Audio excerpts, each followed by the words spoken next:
Hello guys, previous class లో income from salary unit లో కొన్ని టాపిక్స్ మనం డిస్కస్ చేసాం. ఈ క్లాస్ లో మరికొన్ని టాపిక్స్ డిస్కస్ చేద్దాం.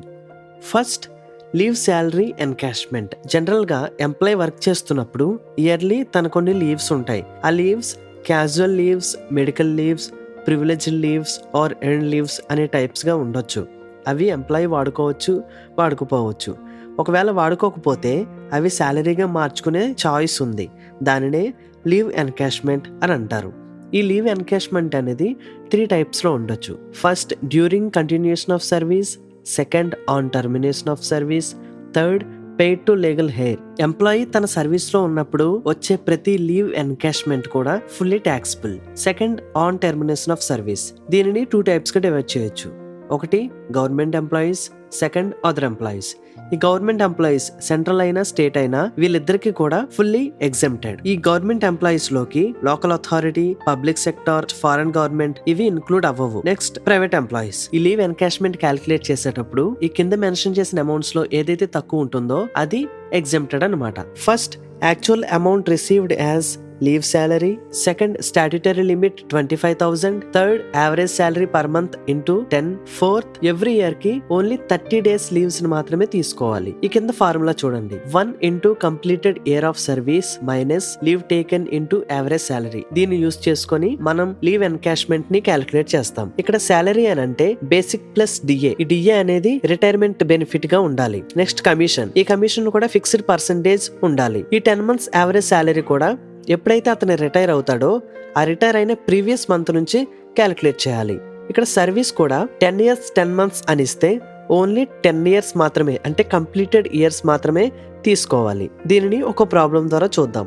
మిస్టర్ కే మొహంతి అనే పర్సన్ 13 February 2022లో రిటైర్ అవుతున్నాడు. అతను 1,80,000 లీవ్ ఎన్కాష్మెంట్ గా 15 months కి సంబంధించి తీసుకున్నాడు. అతను 20 years సర్వీస్ చేశాడు. ఎవ్రీ ఇయర్ కూడా 45 days లీవ్ ఎన్కాష్మెంట్ ఉంది. నెక్స్ట్, 2022లో 11,000 per month వస్తే రిటైర్ అయ్యే టైం కి 1st Jan 2023కి 12,500 వస్తుంది. ఇక మనం లీవ్ ఎన్కాష్మెంట్ క్యాలిక్యులేట్ చేద్దాం. మనకి 10 months యావరేజ్ శాలరీ కావాలి కాబట్టి 2022లో 12,500 శాలరీ వస్తుంది. January 1st నుంచి 13 February 2022 అంటే 1 month 13 days అన్నమాట.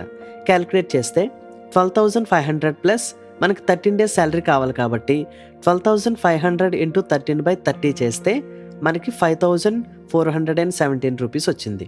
టోటల్ 17,917. 1 month 13 days శాలరీ వచ్చింది.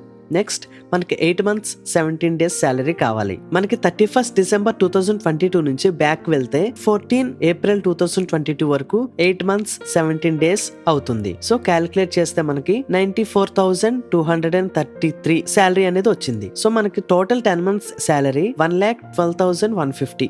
దీన్ని యావరేజ్ చేస్తే 11,250 వచ్చింది. మనం ఇప్పుడు ఎగ్జెంప్టెడ్ లీవ్ ఎన్కాష్మెంట్ క్యాలిక్యులేట్ చేస్తాం. మనకి 4 ఆప్షన్స్ ఉన్నాయి కదా. First, statutory limit 25 lakhs, actual amount received 1,80,000, average salary మనం ఆల్రెడీ క్యాలిక్యులేట్ చేసాం 11,250. మనకి 10 into 10 ఉంది కాబట్టి 10 చేస్తే 1,12,150 వచ్చింది. లాస్ట్ ఒక ఫార్ములా ఉంది. ఆ ఫార్ములా ప్రకారం మనం క్యాలిక్యులేట్ చేద్దాం. 1 into completed year of service. Completed year of service ఎంత? 20 మైనస్ లీవ్ టేకెన్. ఎన్ని తీసుకున్నాడు లీవ్స్? 15 months కి తీసుకున్నాడు. Into average salary. Average salary ఎంత? 11,215. క్యాలిక్యులేట్ చేస్తే 56,075 రూపీస్ వచ్చింది.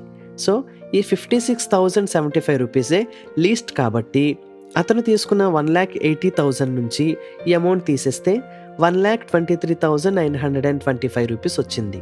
సో ఈ అమౌంట్ ట్యాక్సిబుల్. ఈ ప్రాబ్లం మీకు అర్థమైంది అనుకుంటున్నాను. సో దీన్ని యూజ్ చేసుకొని మీరు ఈ ప్రాబ్లం క్యాలిక్యులేట్ చేయండి.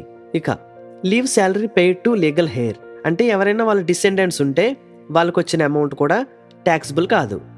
Next, pension. ఈ పెన్షన్ కూడా రిటైర్మెంట్ బెనిఫిట్. ఇది పాస్ట్ ఎంప్లాయర్ నుంచి ఎంప్లాయీ పొందుకునే ఒక బెనిఫిట్ అన్నమాట. ఇది ఫుల్లీ ట్యాక్సిబుల్. ఈ పెన్షన్ను 2 టైప్స్గా డివైడ్ చేయొచ్చు. First, uncommuted pension. Second, commuted pension. Uncommuted pension అంటే జనరల్ గా మంత్లీ రిసీవ్ చేసుకునే పెన్షన్ అన్నమాట.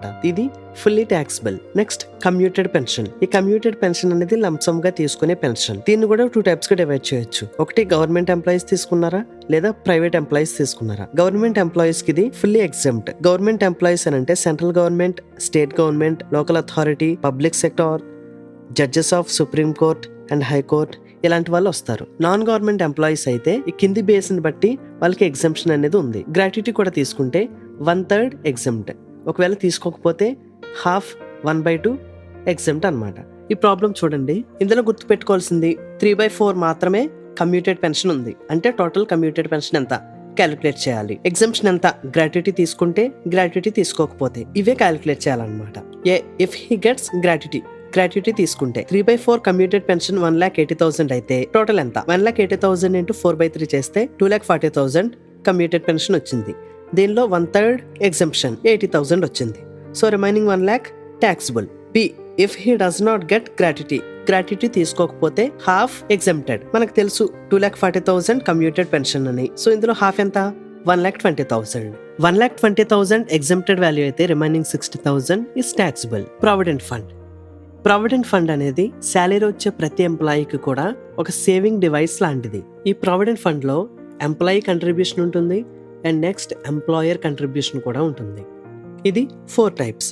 First statutory provident fund, second recognised provident fund, third unrecognised provident fund, 4 public provident fund. Statutory provident fund 1925 లో provident fund act ద్వారా start అయింది. దీనిని railways, reserve bank of India, colleges, universities, local bodies, insurance companies లాంటి government and semi government departments maintain చేస్తాయి. Next recognised provident fund. Commissioner of income tax చేత provident fund గుర్తించబడితే దానిని recognised provident fund అంటాం. Examples business houses, banks లాంటివి. Third unrecognised provident fund. Commissioner of income tax చేత గుర్తించబడకపోతే దానిని unrecognised provident fund అని అంటాం. Fourth public provident fund.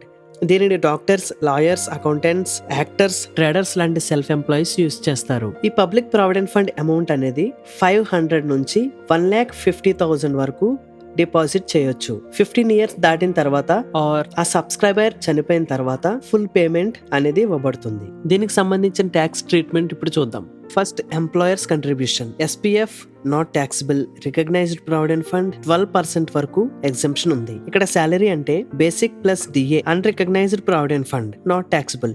Public provident fund కూడా not taxable. Second employee's contribution. SPF కి సంబంధించి ఏటీసీ కింద డిడక్షన్ ఉంది. ఆర్పిఎఫ్ కూడా eighty C deduction. Unrecognised provident fund eighty C కింద డిడక్షన్ ఎలిజిబుల్ లేదు. పీపీఎఫ్ కూడా ఏటీసీ కింద డిడక్షన్ ఉంది. Next interest. ఎస్పీఎఫ్ మీద వచ్చిన ఇంట్రెస్ట్ నాట్ ట్యాక్సిబుల్, కానీ ఆ ఇంట్రెస్ట్ అనేది 2,50,000 దాటితే ట్యాక్సిబుల్. రికగ్నైజ్డ్ ప్రావిడెంట్ ఫండ్ కి ఇంట్రెస్ట్ 9.5% per annum మాత్రమే ఎగ్జంప్షన్ ఉంది. Remaining taxable. Next unrecognised provident fund not taxable. Public provident fund not taxable. Lump sum withdrawal. Statutory provident fund కి ఎగ్జంప్షన్ ఉంది, కానీ కొన్ని కేసెస్ లో ఎగ్జంప్షన్ లేదు.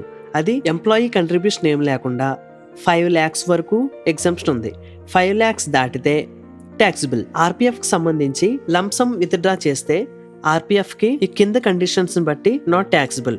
ఒకటి, కంటిన్యూస్ గా 5 years సర్వీస్ కానీ అంతకంటే ఎక్కువ సర్వీస్ కానీ ఉంటే అతనికి ట్యాక్స్ ఫ్రీ. ఒక పర్సన్ అన్హెల్తీ వల్ల కానీ, ఎంప్లాయర్స్ బిజినెస్ కంటిన్యూ అవ్వకపోవడం వల్ల కానీ, లేదా అతని కాంట్రాక్ట్ 5 years కంటే తక్కువగా ఉండడం వల్ల కానీ ఈ రీజన్స్ ఉంటే tax free. Lump sum amount URPF draw చేస్తే employer's contribution fully taxable. Employees' contribution not taxable, tax లేదు. Interest on employer's contribution fully taxable under the head salaries. Interest on employees' contribution fully taxable under income from other sources. ఈ problem చూడండి. ఈ ప్రాబ్లంలో మనం taxable RPF calculate చేయాలి. Pay 40,000, okay. Commission 1,36,000. Employer's contribution 13%, interest 12%, 64,000. Employer's contribution 12% ఉండాలి. So remaining 1% taxable. Interest 9.5% ఉండాలి. Remaining taxable. Calculate చేద్దాం. First employer's contribution to RPF. Salary ఇక్కడ శాలరీ అంటే ఏంటి? Basic pay plus commission. ఇక్కడ బేసిక్ పే 40,000 పర్ మంత్ కాబట్టి per year కి 4,80,000 plus 1,36,000 commission. మనకి 13% కంట్రిబ్యూషన్ కాబట్టి 13% కంట్రిబ్యూషన్ 80,080 రూపీస్ వచ్చింది. దానిలో ఎగ్జామ్టెడ్ 12% కదా, సో క్యాలిక్యులేట్ చేస్తే 73,920. Remaining 6,160 taxable. Next interest.